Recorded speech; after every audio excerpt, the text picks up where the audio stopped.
Good afternoon, everyone. It is good to be here. I feel like it's been a while since I've got on to talk to you all, and I feel like the number of topics that I want to talk about, that I want to share with you about, continues to increase. My list is getting longer and longer. So I finally said I'm going to sit down right now before I leave the office to touch on one of them that I found myself feeling really strongly about today. And the question that comes to mind is, what is your excuse for not taking care of yourself? For doing things that you hate, for not following through on maybe intentions or goals that you set about taking care of yourself, and like, what's stopping you? Now, the reason I'm bringing up this topic today is because it has occurred with me, and it's come up with people that come in for healing care. It also has come up with some colleagues and some business associates. And basically what that is all the reasons that you have to keep going, all the reasons that you have to keep working, or you have to keep doing what you're doing in a particular way because you don't seem to have a choice about not doing it. And the example I'll use is mine. It is one that comes up periodically, and it occurred on Friday. And what happened was I canceled all of my appointments for the day. I woke up at 5:30. I realized pretty quickly and pretty clearly that it was not in my highest and best interest to do my appointments, to provide healing care to people, and it wasn't in their highest and best interest to receive the care that I might have provided. As a result, I did cancel my appointments. Of course, I still find it. Hi, Susie, it's good to see you. I miss you too. I find that it is still very hard for me to cancel my appointments with people who are coming in to receive care.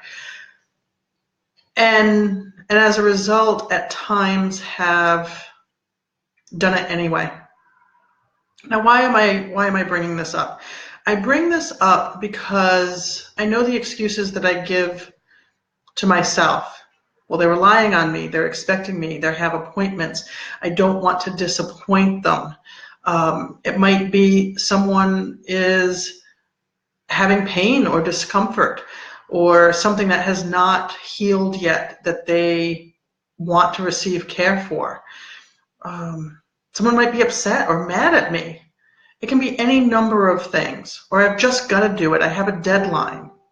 And the reason I'm saying this is because I hear reasons all the time. Nobody else can do it. Who will do it if I don't do it? And honestly, I'm calling bullshit on myself, and I'm calling bullshit for you too. There is almost no reason that you could give that you have to do certain tasks, that you have to follow through on certain tasks or responsibilities with no choice. It's bullshit. The fact is, if something happened to me on Friday that made it physically impossible for me to get into the office for my appointments, then people are going to do things to take care of themselves. It's what they did when I canceled them. And it's what occurs. You can work for a business. You can work for, hell, a multi-million-dollar corporation. And if something has to be done, somebody's going to figure it out. And if it's something that you literally are the only person who can do it, somebody else is still going to figure it out. And I say this because when it really comes down to it, it is excuses. It is reasons that we have convinced ourselves that it has to be us. And what it comes down to is, yeah, we don't want to disappoint people. We don't want people to get upset. We don't want people to get mad at us. Or maybe we don't want people doing our job because we think nobody else can do it as well as us. And I know that sometimes that might be the case. Again, what it all comes down to is reasons and excuses that we don't listen to our intuition. We don't listen to our gut, our heart, wherever your intuition speaks to you from, to take time off, to take a break, to handle a crisis of some kind that might be occurring in your own life or in your family's life or a friend's life. And what I've come to learn, what I've come to discover over the years through my own experience and through others is that the more that we do to take care of ourselves, the more that we do to give ourselves the space, the time, the compassion to take care of ourselves, the better it is for ourselves in the long run. And honestly, the better it is for those that we would have been providing service to, providing service for, that we might have been taking care of. Now, if this at all resonates with you, and I know some have already posted some messages that it is resonating, but I would love to hear from you because I want to know what it is that we have to do to start listening to our intuition, to start having reasonable expectations for ourselves, and to give ourselves permission to, whether it's take time off or to show up for ourselves. I think some of the examples that come to mind are some of the things that I think about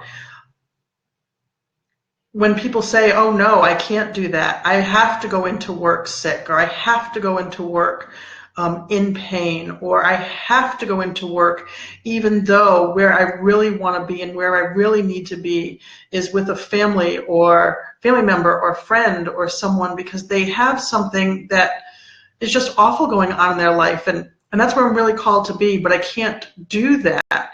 Why we continue to feel like we can't show up for ourselves and for them in that way.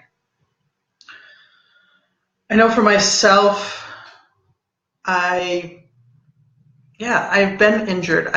One time I fell down the stairs and I was adamant that I couldn't cancel. Or there was a period that after my nephew had passed away that I was just not in a condition to provide healing care to people in the mornings. I found mornings really tough, really challenging. I found myself very emotional and was finding myself canceling appointments at last minute because I just couldn't get myself together enough to get to the office and to provide that care. And I eventually, through the help of some other healers and some friends, gave myself permission for that time and that space to grieve, to take care of myself. And what I learned through that experience is that the people who I spoke to, the people that I did provide care to, came back to me and said, thank you. Thank you for taking care of yourself. Thank you for showing us how we can better take care of ourselves. I know one woman even said, I realized I never grieved my father fully, and he passed away years ago. Another woman I know came in and said very much the same thing. I didn't know why I was coming in today, but to hear your story, to hear what's going on with you, I know it's to give myself permission to grieve something that was going on in her life. To give herself that time. So what is it that you want to do to show up for yourself? What is it that you want to do to show up more fully for the people in your life that you've made excuses for? I would love to hear from you. If you have questions, if you have comments, feel free to put them below or send me a private message or sign up for a free consultation. It's time that we can at least chat on the phone. I look forward to connecting with you further, and have a great night.